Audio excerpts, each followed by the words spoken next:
Práve sa nachádzame stále na našom svahu, natáčam, kde sa práve chystá kategória Bob Lopar U17. Tu vidíme horúceho favorita z domáci pretekár, ktorý má veľkú podporu fanúšikov. Aké sú tvoje pocity pred dôležitou kvalifikačnou jazdou? Dobre, počúvajte, vlastne takúto formu som v živote nemal. Úplne na jednej rite vyhrám kvalifikáciu naozaj na majstrovstvá sveta. Na domácej pôjde do piči, musím vyhrať naozaj kurva. Dobre. Držíme ti palce. Držíme ti palce. Vyzeráš, ako keby si nepil.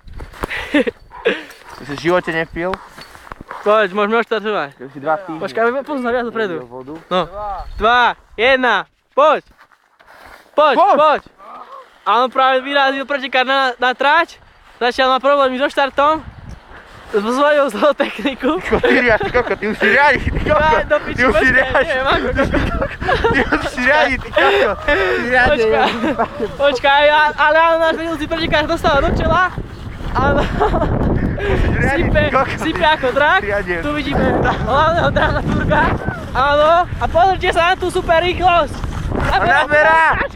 Ale kameraman strácajú kontrolu. Ide si pre prvenstvo. Je rýchly ako blesk, áno. Je to, ale to je ale problémy. Veľké problémy. Konec prvej jazdy.